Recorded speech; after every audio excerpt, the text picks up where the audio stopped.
What up, sports fans? Waxon Wednesday. Jake Waxman, Tyler Lava, let two guys talk sports. Let's get the show on the road. All right, plenty to talk about for this week, but I'm going to start with the National Championship and my thoughts from the National Championship game. First of all, kudos and congrats to Ohio State football on another national championship. Fittingly, they won the first national championship under the four-team college football playoff. So I guess it's fitting that they're the first ones to win a national championship under the 12-team format of the new college football playoffs. So congrats to Ohio State. They deserved the championship. They played well all game. They kept their foot on the gas.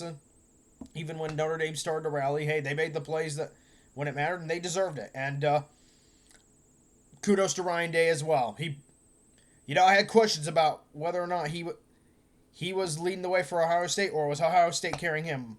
But you know what? There was equilibrium on it. Both sides, the team and Ohio State, they carried each other into glory. And all right, well, Ohio State, you can't fire him yet. You can't fire him yet. He's going to get a contract extension because he just won a national championship.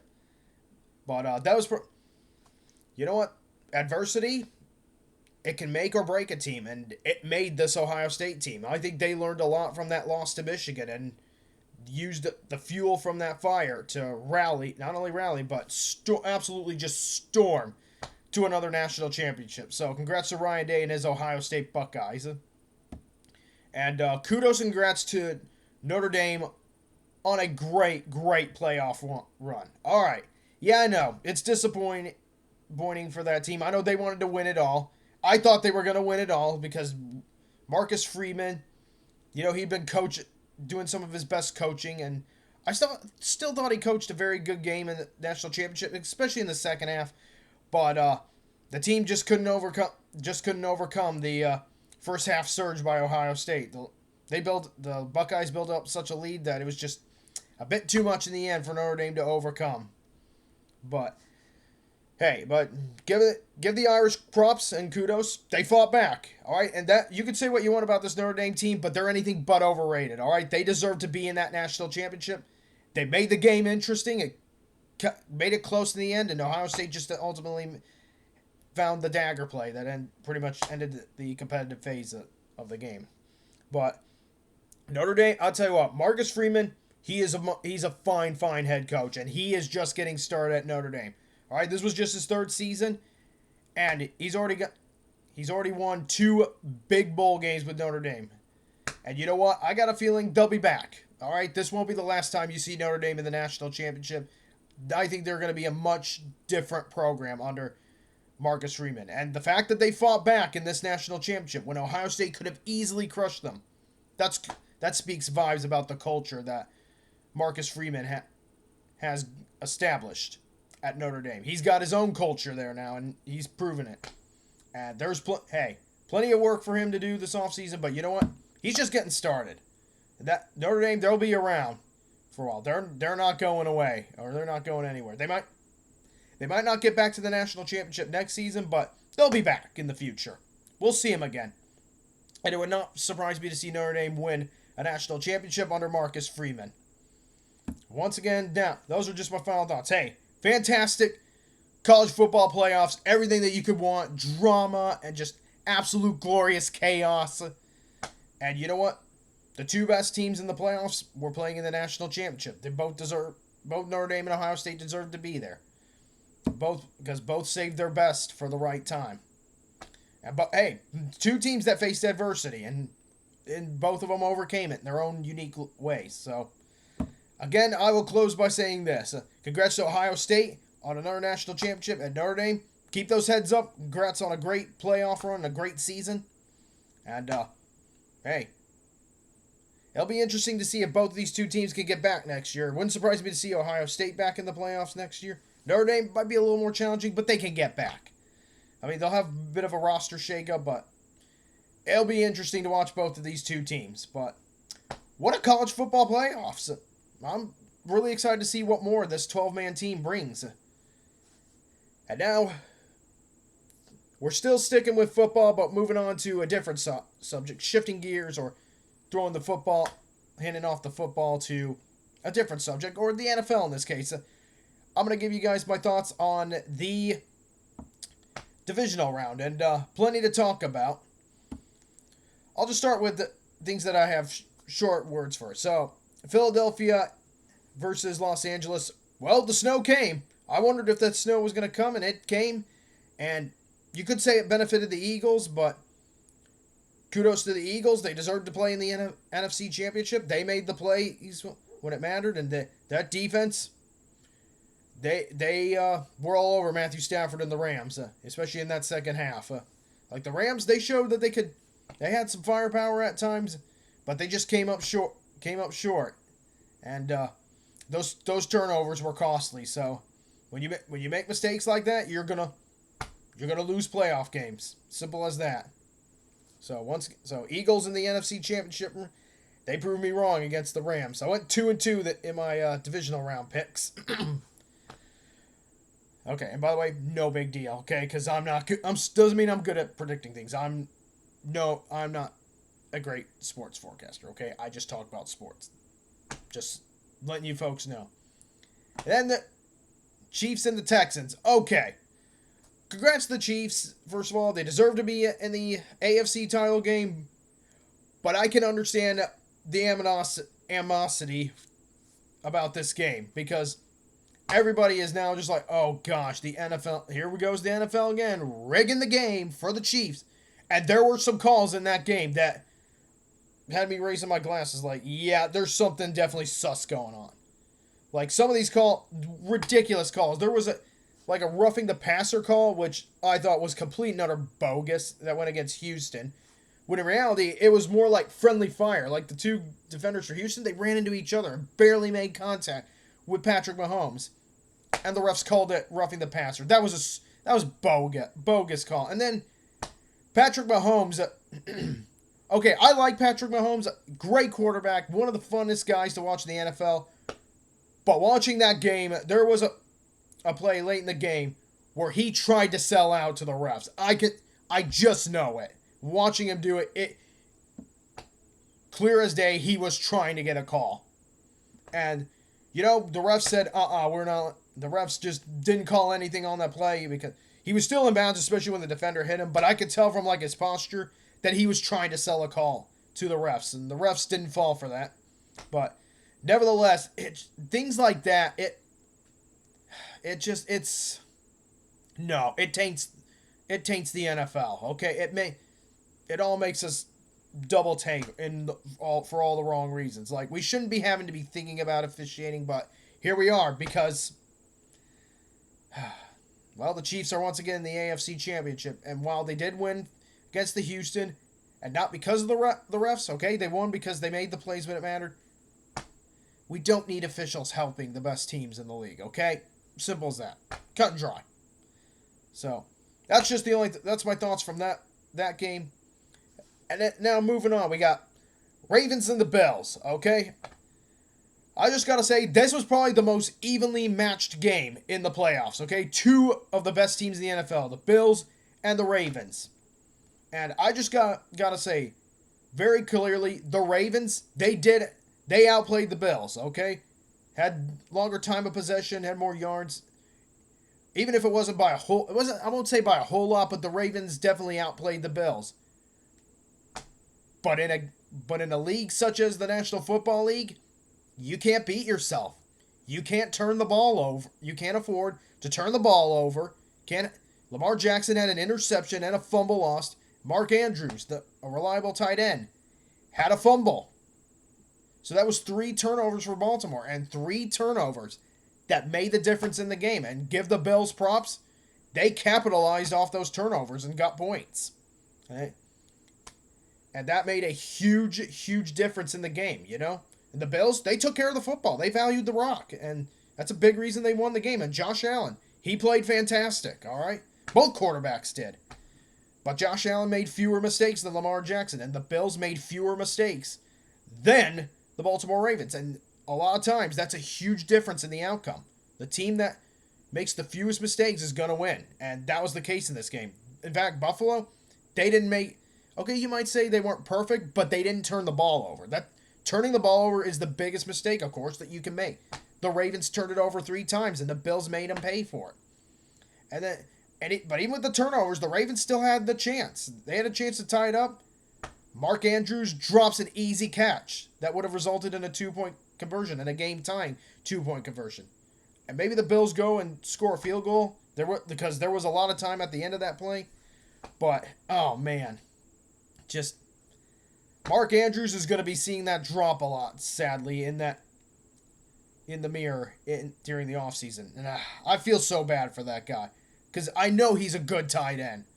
But he's going to be seeing a replay of that play a lot this offseason. So, Bills on to the AFC Championship game and the Ravens. Another disappointing postseason loss. Filled with a lot of what-ifs, to say the least. And here's the one now that all of us are thinking about. Lions and the Commanders. Just, okay, the outcome of this game definitely shocked me. I cannot say I saw this coming, nor can a lot of people. The Commanders did not just beat the Lions. I mean, they beat them good. And there were a number of different reasons. And hey, it's not one thing or another for the Lions. It was a team loss for the Lions. They lost as a team. This game is proof of that. I'll start by saying this. Injuries on the defense finally caught up with the Lions. I thought this was a Lions team that was going to the Super Bowl for sure. I'm going to confess that. I thought even with all the defensive injuries, that defense was fighting hard enough to the point where they'll have their hands full with the Commanders, but they should be able to beat them and beat whoever they meet next in the NFC Championship and go to the Super Bowl. Well, that didn't happen. Not only the Lions did not just have their hands full of the Commanders were just too much, especially on offense. They had no answer for Jaden Daniels, who is right now he's a rookie sensation. And he is going to be a great quarterback in the league. And the NFL should be thankful to have Jaden Daniels. That guy, Washington Commanders, you got your quarterback. That is for sure. And he sliced and diced that Lions defense. And of course, that defense, the injuries finally caught up. But also, it doesn't help that Lions quarterback Jared Goff had arguably his worst game as a Detroit Lion at the worst possible time. He had 3 interceptions in that game and fumbled the ball, lost a fumble in that game. And of course, there was another turnover, which I don't know what was with that trick play. Jameson Williams throwing the football. They should never have been doing that. Down 10. You use gadget plays when you're up in a game, not when you're down. At least that's just my take on it. But, Jared Goff, okay? Is he a good quarterback? Absolutely. I think he's a top 10 quarterback. But he's not a great quarterback. He's good quarterback, but more of a system quarterback. A good system quarterback or a great system quarterback. More so than a great quarterback that can elevate a team no matter who he's got around him.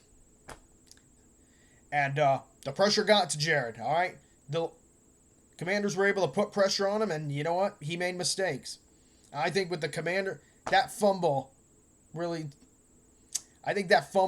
made a difference in the game, and it turned the game in favor of the Commanders. They took the lead, and they just never looked back. And the Lions, it was one of those games where the Lions needed to be perfect. Jared Goff needed to be perfect in this game because the defense was having all sorts of issues.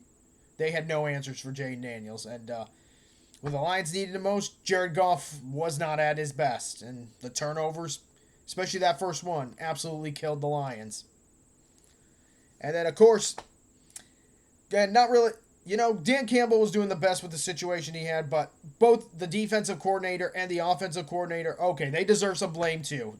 Ben Johnson, look, great, fantastic offensive coordinator. Don't know what he was thinking with the Jameson Williams trick play.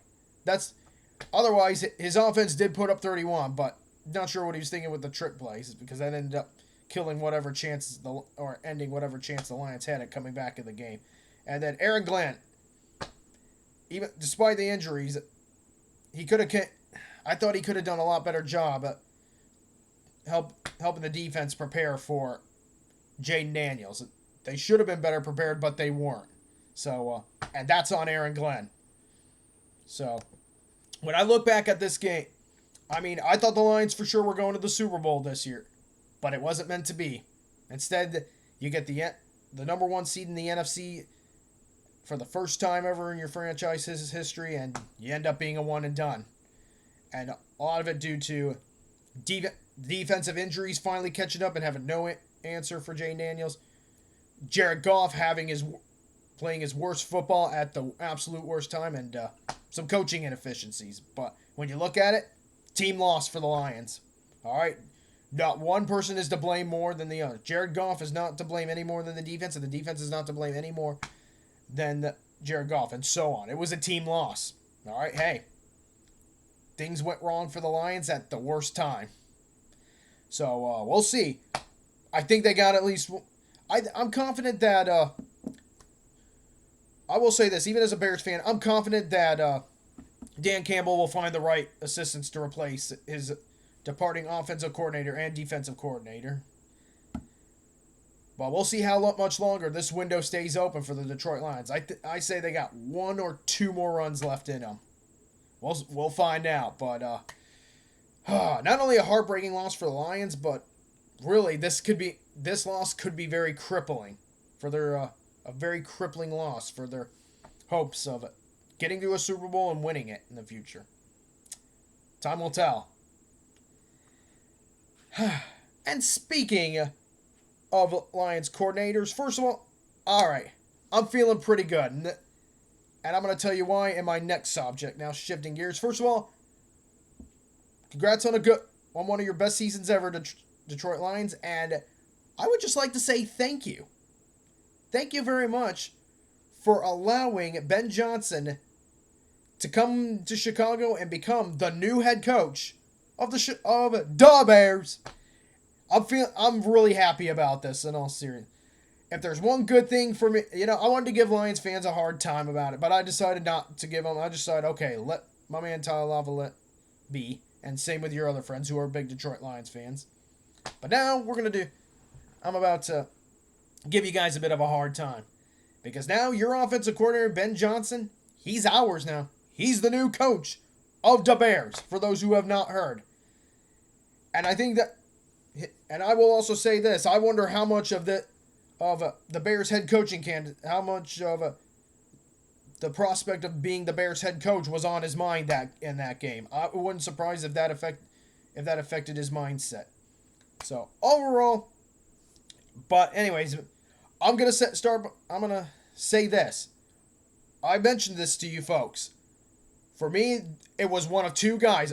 I would accept only one of two guys, either Mike Vrabel or Ben Johnson. The Bears got Ben Johnson.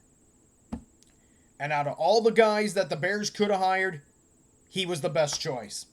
Whether or not it works out, that's to be seen, okay? I won't get too ahead of myself. We'll see if it works out. If it does, wonderful. If not, it is what it is. But I'm really happy about this hire. Like, I'm stoked. I'm through the roof about it. The Bears finally got their number one choice. Like, in terms of head coaching candidates, they got the guy they wanted. They were looking at Ben Johnson the whole way. And I couldn't be any happier. I'm ecstatic about this. You got a young guy, offensive-minded, and the prospect of him working with Caleb Williams to unlock the untapped potential of Caleb Williams, this is exciting stuff. So what I'm hoping for is Ben Johnson to help push Caleb Williams to be all he can be in the NFL. Because Caleb Williams, he can be a great quarterback in the NFL. He just needs the right guy for the job. He needs the right guy to help him, to teach him, and to help him unlock his potential, be the best he can be. Ben Johnson is the right guy for this, especially with when he was with the Lions. He created. His creativity with the Lions was unmatched by other coordinators throughout the league. His creativity levels were through the roof. That's what I really like about this offense. Now, will it carry over in terms of being the head coach now? Because he's not going to be the offensive coordinator for the Bears. He's going to be the head coach. He's going to hire his own coaches. So we'll see if that creativity still transfers and he and his new offensive coordinator can talk things through. But the Bears got their guy. This is something I have not been able to say in the past. But I think, we'll see if it works out. But this is the guy that Bears fans like myself, we were wishing upon a star. Please let it be Ben Johnson. Thank God. It's all worked out. And I will also say this. I understand Lions fans' disappointment in the way Ben Johnson coached in his final game with Detroit against Washington. I can understand the anger towards Ben Johnson. Because one has to wonder how much that the his head coaching candidacy or his interviews were weighing on his mind as he was coaching in that game. And I will also say this. I don't think we should be... Okay, we should... For teams that are in the playoffs, we should wait until their season is over before we start interviewing their candidates, okay? That's the way I think it should be. But that's not how it is in the NFL these days. So we just got to deal with that. But I'm really excited for what Ben Johnson brings to the table for the Chicago Bears. This is exciting. Okay? Because I think the Bears, all right, I'm hoping it all works out, but I think this is the right guy for Caleb Williams because with his creativity on offense, and now you got a young quarterback like Caleb Williams, and there are pieces there in Chicago. There's good wide receivers, good running backs. All right, just need to build up that offensive line. All right, got to take care of that offensive line. Also help the defense as well. I'm hearing that Dennis Allen is going to be the Bears' new defensive coordinator. From a defensive standpoint, I like that hire. But overall, so far, I'm feeling really good about this. This is definitely this is a good hire for the Bears. This was, out of all the guys they could have gotten, this was the right guy. This was the best candidate they could have picked. Young, okay, so he has no head coaching experience, but he brings a lot of offensive potential to the table and could turn the Bears offense into something the Bears have never seen before offensively. The Bears' legacy has always been defense first and offense second, but if anyone can turn this Bears team into a powerful offensive first team, it's Ben Johnson. So, I will close by saying this. Ben Johnson, welcome to the Windy City. Welcome to the Bears. Best wishes. Let's get to work. All right, on to this day in sports history. And on this day, the